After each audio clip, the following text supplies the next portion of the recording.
Imagine that you are in the 6th grade. In the middle of the night, a group of armed men abduct you and drag you for miles and miles, where they put you into a dank, dark room and proceed to rape you continuously for weeks. Somehow you manage to escape, fleeing in tears back to your village, only to realize 3 weeks later that you're pregnant.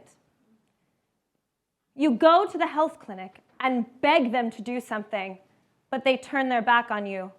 "We can't do anything for you," they say.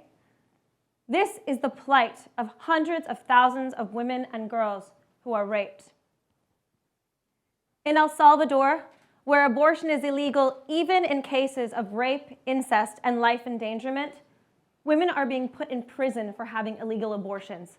The state has even gone so far to imprison women who have miscarried. Now, this directly contradicts the ability of a victim of rape to bring her perpetrator to justice, because she's terrified that the perpetrator will report her to the authorities and that she'll be put in prison. And guess whose sentence is longer? The woman's. The sentence for rape, if the conviction even happens, which is rare, is 6 to 8 years, whereas the conviction for an illegal abortion can be up to 40. Even in countries where abortion isn't illegal, the US HELMS Amendment actively prohibits women from accessing safe abortions.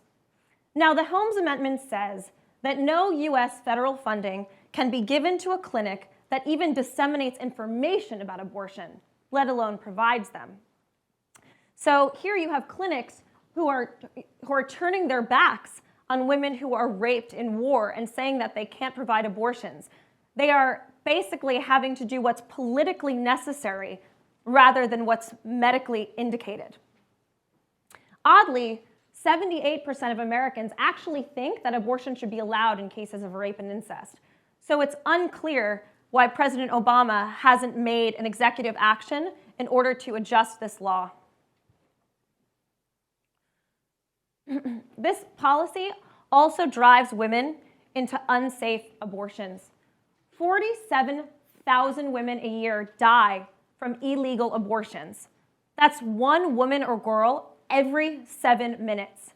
In fact, clandestine abortions are the #1 cause of maternal mortality in the world. Additionally, when it's an adolescent or teen that's pregnant, their bodies aren't ready to carry a baby to term. Indeed, childbirth is actually the leading cause of death for girls in the world aged 15 to 19. Now, the risk from childbirth is actually 14 times higher than is the risk from abortion. In El Salvador, girls are so terrified by what's happening that they would actually rather die than have to make the decision. Right now, the leading cause of death for girls aged 15 to 19 in El Salvador is suicide, and half of those girls are pregnant. So more restrictive abortion laws don't lead to less abortions. They just lead to greater infant and maternal mortality. So let's say that the baby is born. What happens to it? Well, in Rwanda, where 250,000 women were raped, 80% of the children born of rape ended up abandoned. In Bosnia, infants were thrown off of bridges, as infanticide always rises during a conflict that's characterized by rape and in the post-conflict phase. In Peru, some of the babies were just left to die. These children also suffer from disproportionately high rates of disabilities. The children are also ostracized and stigmatized. Even if their mothers do want them and love them, it's often their families and their communities that reject them. They are, as Dr. Kimberly Thydon of Fletcher says, living legacies of sexual violence and war.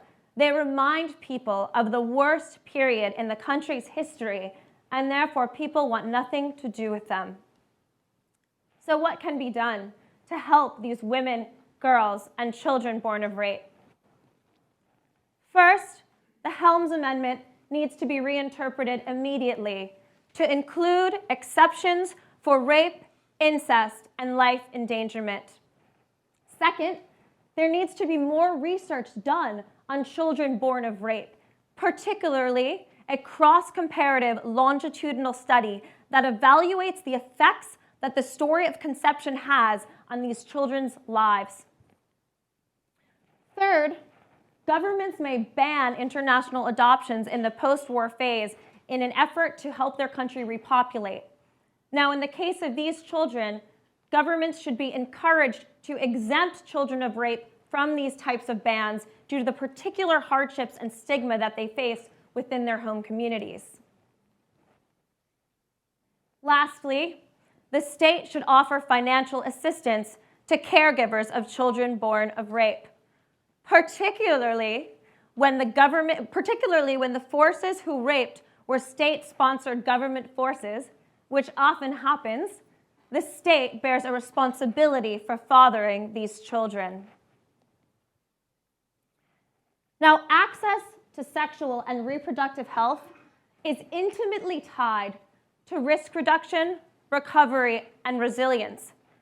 Yet too often in the post-war period, institutional and disciplinary silos are created that totally neglect these needs and these populations.